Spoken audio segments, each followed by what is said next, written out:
Hello students, how are you all? As you know, in the previous lecture we have discussed about the replication. ठीक है, replication की mechanism हमने पढ़ लिया और replication की जो मैकेनिज्म है, जैसे कि आप जानते हैं कि सबसे पहले क्या होगा कि हेलिकेज एंजाइम ओरी साइट पे आके बाइंड करता है, वो डीएनए को ओपन करता है। ओपन होने के बाद की रेप्लिकेशन फोक बनती है। रेप्लिकेशन फोक बनने के बाद टोपो आइसोमरेज क्या करता है, जो भी टेंशन इसमें इंक्रीज होती है उसको रिलाइव करता है। उसके बाद जो सिंगल स्टैंडर्ड स्टेबलाइजिंग प्रोटीन है वो दोनों सिंगल स्टैंड पे आके बाइंड करेगी। देन प्राइमर्स आके बाइंड करेंगे और प्राइमर्स के बाइंड करने के बाद जो डीएनए पॉलीमरेज थर्ड है वो क्या करता है, न्यूक्लियोटाइड्स को अटैच करने का काम करता है। ठीक है, जो वन स्टैंड है जिसकी पोलरिटी क्या है, जिसमें 3' एंड क्या है, फ्री है, वो कैसे वर्क करता है, it is work as a leading stand. Means इसमें जो ये डीएनए का रेप्लिकेशन होगा वो कैसे होगा, कंटिन्यूअसली। जो अनदर स्टैंड है जिसमें डीएनए कैसे बनेगा, छोटे छोटे फ्रेगमेंट्स की फॉर्म में बनता है, और जिन फ्रेगमेंट्स को हम क्या बोलते हैं बच्चों, Okazaki fragments. Okay, Okazaki fragments बन जाएंगे। मींस एक स्टैंड तो कंटिन्यूअसली सिंथेसाइज होगा, दूसरा कैसे बनेगा, डिसकंटिन्यूअसली बनेगा। जो डिसकंटिन्यूअसली बनेगा उसको बोलते हैं लैगिंग स्टैंड। ठीक है, जो डिसकंटिन्यूअसली सिंथेसाइज होगा उसमें जो छोटे छोटे फ्रेगमेंट्स बनते हैं वो ओकाजाकी फ्रेगमेंट है। ओकाजाकी फ्रेगमेंट्स बन गए मतलब मींस दोनों स्टैंड का रेप्लिकेशन होगा, एक कंटिन्यूअसली बन गए और ये कैसे बना है, डिसकंटिन्यूअसली। ओके, इसकी बात क्या है कि डीएनए लाइगेज आएगा। डीएनए लाइगेज क्या करता है, प्राइमर्स को वहां से रिमूव करेगा। ठीक है, और जो डीएनए के छोटे छोटे फ्रेगमेंट्स जो बने हैं, ठीक है, उन्हें आपस में क्या करता है, अटैच करता है। ठीक है, तो this is the mechanism of the DNA replication. तो आज जो हम डिस्कस करने वाले हैं वो डिस्कस करने वाले हैं कि जो मोड है रेप्लिकेशन का वो क्या है, semi conservative. Means semi conservative कहने से मतलब ये है कि जब भी डीएनए का रेप्लिकेशन होगा तो रेप्लिकेशन होने के बाद जो आपके पास दो स्टैंड बनेंगे, ठीक है, मींस जो दो डीएनए बनेंगे आपके पास, सपोज करो ये आपका डीएनए है, ठीक है, double standard DNA. Okay, replication के बाद होने के बाद आपके पास क्या बन गए, दो डीएनए के मॉलिक्यूल बन गए। ठीक है, तो इसमें से एक क्या है, ओल्ड स्टैंड है और एक क्या है, न्यू। इसमें भी क्या है, एक ओल्ड है और एक क्या है, न्यू। ठीक है, तो this mode of replication is known as the semi conservative. Means जो आपका डीएनए बनेगा रेप्लिकेशन होने के बाद उसमें से हाफ तो पेरेंटल है, मींस हाफ ओल्ड है और हाफ क्या है, न्यू। इसीलिए इस मोड ऑफ रेप्लिकेशन को हम क्या बोलते हैं बच्चों, semi conservative mode of replication. Okay, अभी जो semi conservative mode of replication है इसको एक्सपेरिमेंटली प्रूव किया है मेजल्सन एंड स्थॉल। ठीक है, तो जो मेन एक्सपेरिमेंट है जो ये प्रूव करता है कि जो डीएनए का replication that is semi conservative, तो उस एक्सपेरिमेंट का नाम क्या है बच्चों, मेजल्सन एंड स्थॉल एक्सपेरिमेंट।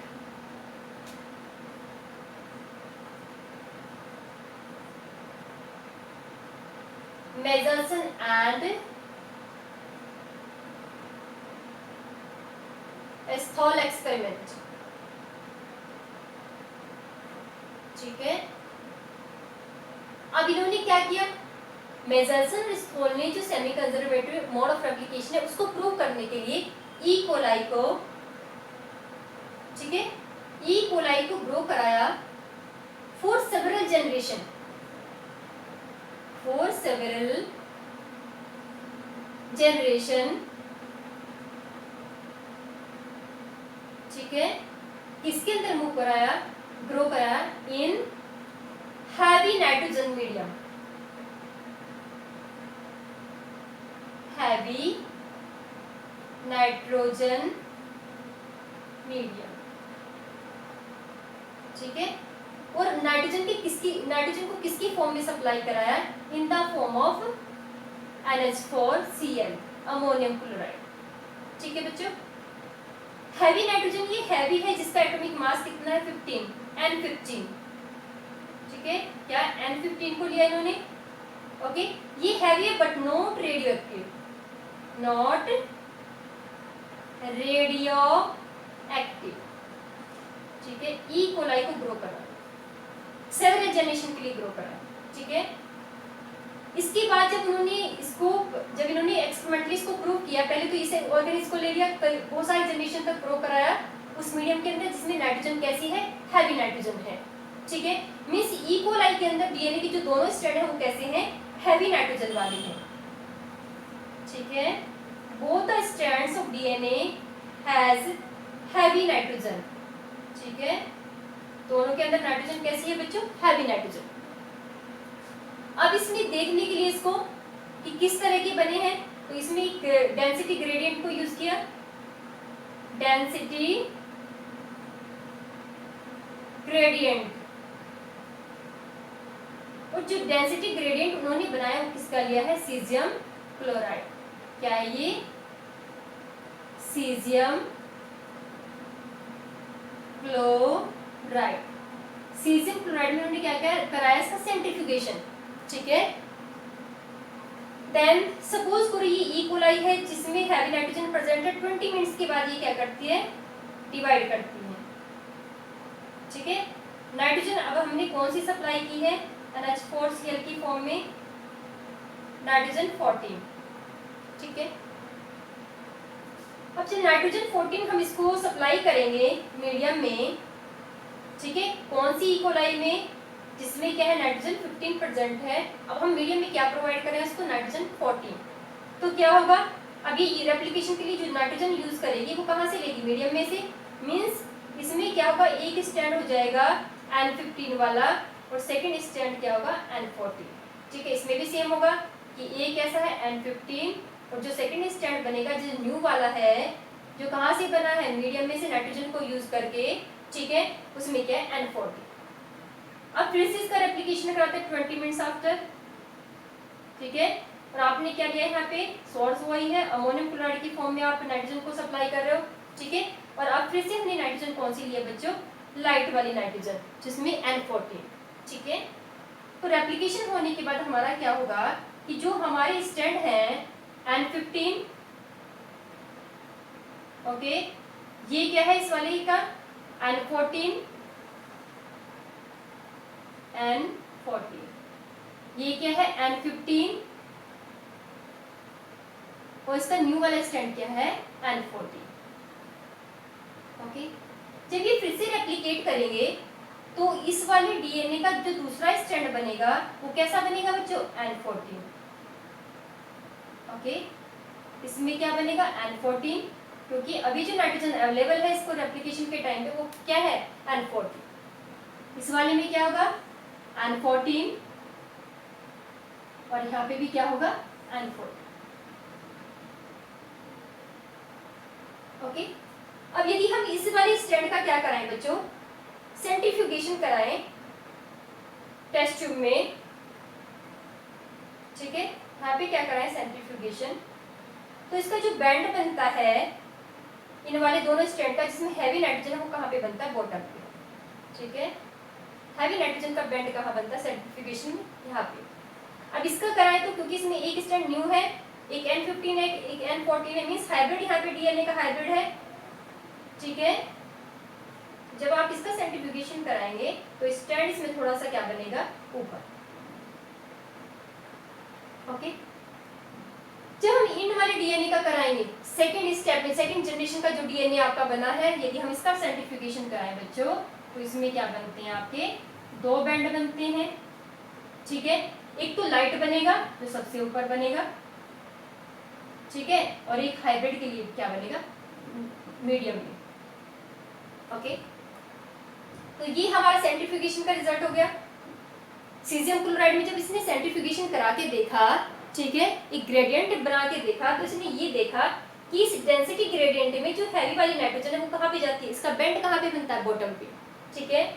अभी जो हाइब्रिड वाली है जिसमें एक हैवी है एक लाइट है, उसका बेंड कहाँ बनता है, मिडिल में, ठीक है। जब हम फिर से इसका रेप्लिकेशन कराते हैं तो हर किसी में क्या, एक तो हाइब्रिड है, यहाँ पे भी एक हाइब्रिड है, और दो ये क्या है जिसमें नाइट्रोजन कैसी है, लाइट वाली। मींस इन नाइट्रोजन जिसमें लाइट नाइट्रोजन उसका बैंड कहाँ बनेगा, ये ऊपर वाला, ठीक है। ये किसके लिए बैंड बना है, N14 का बैंड है, ठीक है। ये क्या है N14 15 का बैंड है, ये वाला बैंड किसके लिए है, N15 के लिए, ओके। इसमें दो बैंड बनते हैं, ठीक है। एक तो क्या बनता है बच्चों, एक तो N14 15 के लिए बनता है, 15 14 के लिए, और जो अनदर बैंड बनता है it is for N14, okay. तो by this experiment he prove that कि जब हमने रेप्लिकेशन कराया, ठीक है, और रेप्लिकेशन करा के हमने उसमें डेंसिटी ग्रेडियंट में इसको फाइंड आउट किया, तो हमारा एक बैंड जो सबसे नीचे बनता है वो इंडिकेट करता है कि ये क्या है, हैवी नाइट्रोजन है जिसका बैंड कहाँ बनता है, नीचे, ठीक है। इसमें हाइब्रिड है, एक हैवी स्टैंड है, एक लाइट स्टैंड है, तो उसमें क्या बनता है, मिडल में बनता है। फिर से जब रेप्लिकेशन कराया तो हमने देखा कि एक मिडल में बनता है जो इंडिकेट करता है कि इसमें एक हाइब्रिड है, और जो सबसे नीचे बनता है वो शो करता है कि इसमें दोनों के दोनों स्टैंड कैसे हैं, न्यू वाले नाइट्रोजन के हैं, मीन्स लाइट वाले नाइट्रोजन के हैं। ठीक है, तो by this experiment he prove that the DNA replication is semi conservative. Semi conservative means one in every replication, after every replication, ठीक है, हर किसी रेप्लिकेशन के बाद जो दोनों स्टैंड बनते हैं उसमें से एक क्या है, पुराने वाला है, और एक क्या है, न्यू है। ओके, तो इस एक्सपेरिमेंट से इन्होंने प्रूव कर दिया कि जो डीएनए का रेप्लिकेशन है वो कैसा है बच्चों, it is semi conservative. Okay, अब हम मूव करते हैं, हमारा नेक्स्ट जो टॉपिक है दैट इज ट्रांसक्रिप्शन। ठीक है, नेक्स्ट टॉपिक हमारा बच्चों क्या है, transcription.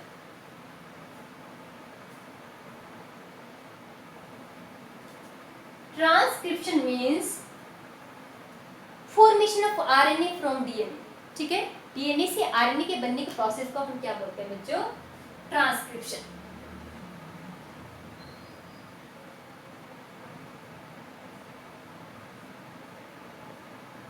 Transcription means formation of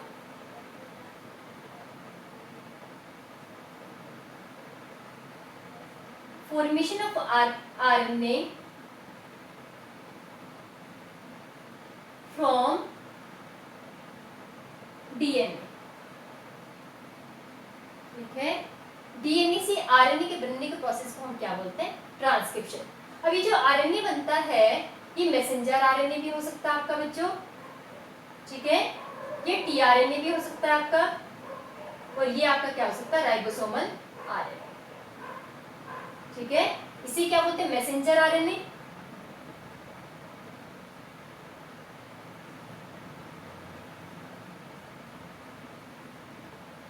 इसको क्या बोलते हैं, ट्रांसफर आरएनए। ट्रांसफर आरएनए, ये क्या है, राइबोसोमल आरएनए। ओके बच्चों, अब हम जरा इसको डिटेल में डिस्कस करते हैं कि ट्रांसक्रिप्शन में एक्चुअली में होता क्या क्या है। ठीक है, और जिस भी डीएनए के पार्ट का ट्रांसक्रिप्शन होगा, मीन्स जो आरएनए की फॉर्म में कन्वर्ट होगा, उसके पास क्या क्या यूनिट प्रेजेंट होना जरूरी है।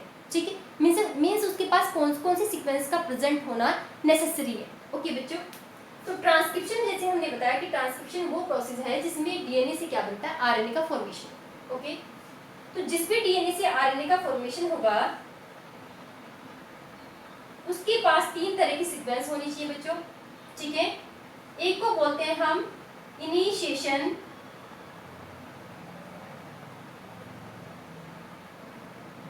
एक को बोलेंगे प्रमोटर।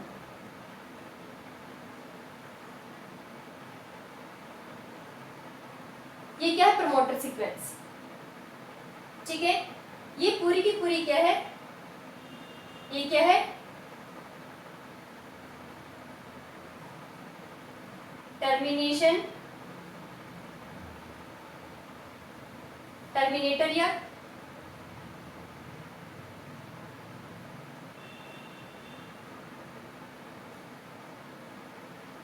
जिसको हम क्या बोलते हैं, ट्रांसक्रिप्शन यूनिट। उसके पास तीन सीक्वेंस का होना जरूरी है, promoter, terminator and the structural gene. ठीक है, ये क्या है, स्ट्रक्चरल जीन। ओके बच्चों, मीन जिसका भी ट्रांसक्रिप्शन होना है, जिस डीएनए के जिस पार्ट को आरएनए की फॉर्म में कन्वर्ट होना है, उसके पास इन तीनों सीक्वेंस का होना जरूरी है। ठीक है, और वो सीक्वेंस कौन कौन सी है, प्रमोटर, ठीक है, क्या है, स्ट्रक्चर जीन, ओके, और क्या है, टर्मिनेटर। अब इन सीक्वेंस से क्या मतलब है, प्रोमोटर क्या है आपका, टर्मिनेटर क्या है, स्ट्रक्चर जीन क्या है। ओके, तो आपने बताना है प्रमोटर वो साइट है बच्चों, promoter is that site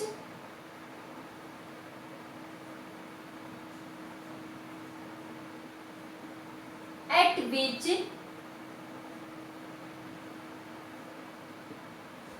RNA polymerase can bind। ठीक है, RNA polymerase क्या करता है, जिस साइट पे जाके RNA polymerase बाइंड करेगा उस साइट का नाम क्या है बच्चों, प्रमोटर साइट। ठीक है, ये क्या है, प्रमोटर। अब हमने यहाँ पे एक टर्म यूज किया आरएनए पॉलीमरेज। जैसे आपने डीएनए के रेप्लिकेशन में पढ़ा था, डीएनए से डीएनए की कॉपी बनने के टाइम पे जो एंजाइम यूज होता है वो क्या है, डीएनए पॉलीमरेज। ठीक है, तो डीएनए से जब आरएनए का फॉर्मेशन होगा तो जो एंजाइम्स हम यूज करते हैं वो क्या, आरएनए पॉलीमरेज। और आरएनए पॉलीमरेज की भी हमारे पास 3 टाइप्स हैं। आरएनए पॉलीमरेज फर्स्ट, ठीक है, आरएनए पॉलीमरेज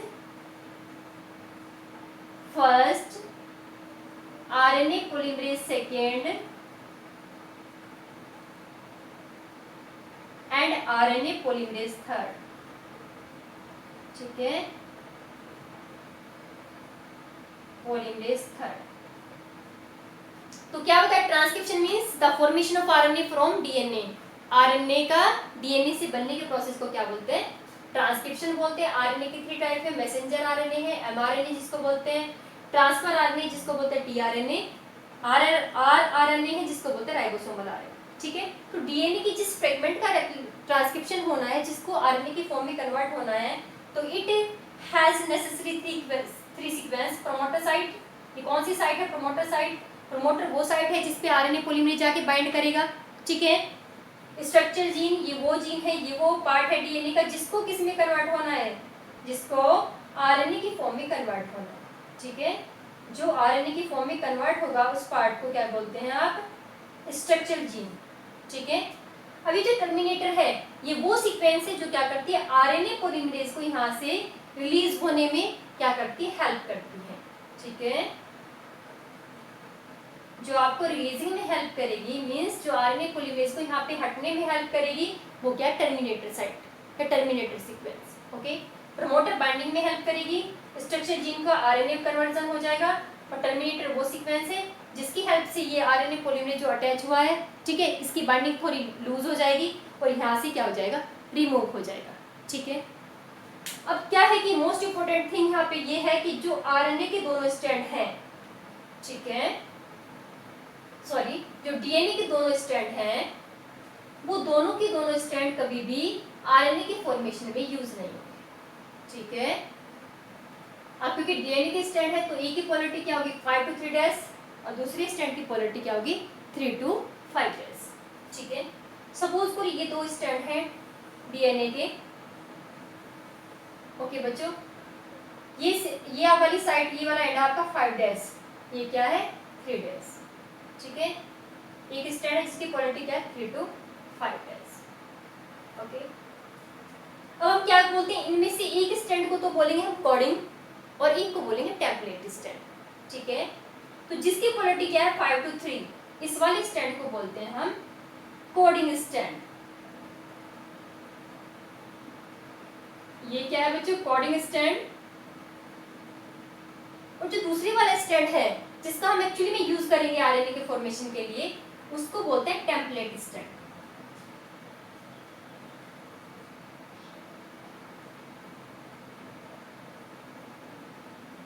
ये क्या, टेम्पलेट स्ट्रैंड।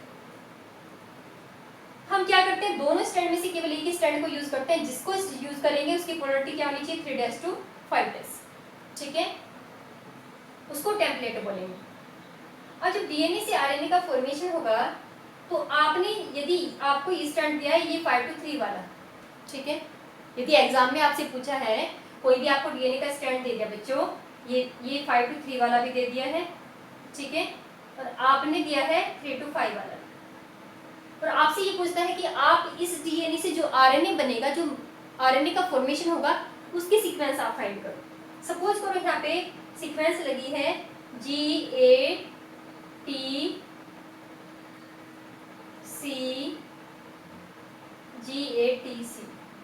ऐसे।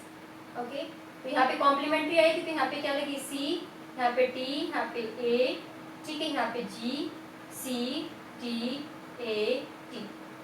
ओके, आपसे ये पूछता है कि आप मैसेंजर आरएनए की सीक्वेंस फाइंड करो। तो यदि आपको ये स्ट्रैंड दिया है बच्चों, केवल ये वाला स्ट्रैंड दिया है, केवल वो वाला स्ट्रैंड दिया है जिसकी पोलरिटी 3 to 5 है, तो आपने क्या करना है, पहले इसका कॉम्प्लीमेंट्री लिखना है। कॉम्प्लीमेंट्री लिखने के बाद जहां जहां पे T प्रेजेंट है उसको रिप्लेस करना है बाय U। ठीक है, मींस एग्जाम में आपको केवल ये वाला स्ट्रैंड दिया है जिसकी पोलरिटी 3 to 5 है, और आपने इससे क्या बनाना है, आरएनए का फॉर्मेशन करना है, ठीक है, आरएनए की सीक्वेंस फाइंड करनी है इसकी हेल्प से। तो आप क्या करेंगे, पहले इसका कॉम्प्लीमेंट्री लिखेंगे, मीन्स आप लिखोगे GATCGA,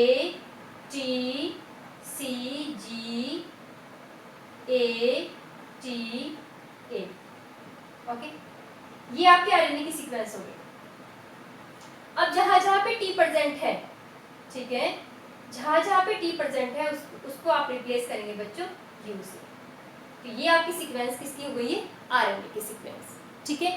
यदि आपको एग्जाम में दोनों स्ट्रैंड दिए हैं, सुनना जरा इसको ध्यान से, क्या बताया आपको, यदि आपको एग्जाम में दिया है केवल वो स्ट्रैंड जिसकी क्वालिटी 3 to 5 है, ओके बच्चों, तो उससे आरएनए की सीक्वेंस फाइंड करने के लिए आप क्या करोगे, आप उस सीक्वेंस को पहले कॉम्प्लीमेंट्री सीक्वेंस में कन्वर्ट करोगे, और कॉम्प्लीमेंट्री सीक्वेंस में कन्वर्ट करने के बाद जहां जहां पे उसमें टी आएगा उसको रिप्लेस करोगे यू से, ठीक है। अब सपोज करो आपको एग्जाम में दे दिया ये वाला स्ट्रैंड जिसकी क्वालिटी क्या है 5 to 3 डैश है, ठीक है, तो आप इस वाले केस में क्या करोगे, इसमें आपने कुछ नहीं करना है कि जहां जहां पे टी प्रेजेंट है उसको रिप्लेस कर दो किससे, यू से, ओके। मींस 5 to 3 वाला स्टैंड दिया है जिसकी क्वालिटी 5 to 3 है, तो उसमें आपने क्या करना है, बस टी को एक्सचेंज करना है किससे, यू से, ओके, जहां जहां पे टी है उससे उसको यू से चेंज कर दो। और यदि 3 to 5 दिया, पहले कॉम्प्लीमेंट्री में बनाओ, कॉम्प्लीमेंट्री बनाने के बाद आप क्या करोगे कि जहां जहां पे टी है उसको किससे रिप्लेस कराओगे, यू से, ओके। आई बात समझ में। यदि दोनों दिए हैं तो सिंपल सा भी क्या है कि जो 5 to 3 वाला है आप उसको क्या करो, केवल उसको लिख के बच्चों, ठीक है, और जहां जहां पे टी है उसको रिप्लेस करा दो किससे, यू से। ये आपकी सीक्वेंस बन जाएगी मैसेंजर आरएनए की सीक्वेंस या आरएनए की सीक्वेंस, ठीक है, because in RNA uracil is present in the place of और on the place of the thymine. Thymine की जगह पे क्या प्रेजेंट होता है, आरएनए में यूरासिल प्रेजेंट होता है, ओके। तो सबसे पहली बात, transcription means the formation of RNA from DNA, ठीक है। आरएनए का डीएनए से बना ट्रांसक्रिप्शन है। आरएनए की 3 टाइप है, मैसेंजर आरएनए है, राइबोसोमल आरएनए है, और क्या है बच्चों, ट्रांसफर आरएनए, ठीक है। अब हमने क्या करना है, जिस भी डीएनए को आरएनए की फॉर्म में कन्वर्ट होना है तो उसके पास 3 सीक्वेंस का होना जरूरी है, ठीक है, 3 सीक्वेंस का होना जरूरी है। जिसके पास ये तीनों सीक्वेंस हैं तो वो हमारी क्या बन जाएगी, ट्रांसक्रिप्शनल यूनिट, ठीक है। इंपॉर्टेंट क्वेश्चन आपके लिए बनता है कि जिस भी डीएनए के पार्ट का ट्रांसक्रिप्शन होगा तो उसके पास कौन कौन सी सीक्वेंस होना जरूरी है, तो उसके पास सीक्वेंस होनी चाहिए प्रोमोटर साइट। प्रोमोटर वो साइट है जिसपे आरएनए पॉलीमरेज एंजाइम मींस जिस वो एंजाइम जो डीएनए को आरएनए में कन्वर्ट करने में हेल्प करता है, उसको आरएनए की फॉर्म में कन्वर्ट करने में हेल्प करता है, उस एंजाइम का नाम क्या, आरएनए, ठीक है, आरएनए पॉलीमरेज। तो आरएनए पॉलीमरेज जिस सीक्वेंस पे जाके बाइंड करेगा, ठीक है, उस वाली सीक्वेंस का नाम क्या है बच्चों, प्रोमोटर साइट, ठीक है। प्रमोटर के बाद जिसको आरएनए की फॉर्म में कन्वर्ट होना है वो क्या, स्ट्रक्चरल जीन, और जो इस आरएनए पॉलीमरेज को यहाँ से रिमूव होने में, आपको इससे रिलीज होने में हेल्प करेगा वो क्या है, टर्मिनेटर साइट, ठीक है। इसके बाद हमने आपसे बताया कि बच्चों सपोज कर आपको दोनों स्ट्रैंड दिए हैं डीएनए के, ठीक है, और उससे आपको आरएनए की सीक्वेंस को फाइंड करना है, तो हम क्या करते हैं कि इसमें से जो दोनों स्ट्रैंड आपको गिवन है जिसकी पोलैरिटी 5 to 3 है उसे हम क्या बोलते हैं, कोडिंग, ठीक है, और जिसकी क्वालिटी 3 to 5 है उसे हम क्या बोलते हैं, टेम्पलेट, क्योंकि हम इसी को यूज करेंगे, ओके। इसके बाद यदि आपको दोनों स्ट्रैंड दिए हैं और आपसे ये पूछता है कि आरएनए की सीक्वेंस आप फाइंड करो, तो जिसकी क्वालिटी 5 to 3 है बच्चों, आप उसे क्या करोगे, उसमें से टी को रिमूव करके आप क्या पर उसकी जगह पे रख दोगे, यू, ठीक है। यदि आपको 3 to 5 डैश वाला दिया है तब आप क्या करोगे, इसकी कॉम्प्लीमेंट्री बनाओगे और टी को रिप्लेस कर दोगे किससे, यू से, ठीक है। दोनों दिए हैं तो आपने क्या करना है, 5 to 3 वाला हम चूज करेंगे, उसमें से टी को रिमूव करके क्या रख दोगे, यू, ओके। इसके बाद हम डिस्कस करेंगे बच्चों, डिस्कस हम ये करेंगे कि जो आपका क्या है, रेप्लिकेशन में दोनों स्ट्रैंड को यूज करते हैं, जबकि ट्रांसक्रिप्शन में केवल एक ही स्ट्रैंड को यूज करते हैं, ठीक है। तो जो हमारा नेक्स्ट लेक्चर होगा हम इन दोनों के डिफरेंस को क्या करेंगे, डिस्कस करेंगे, ओके।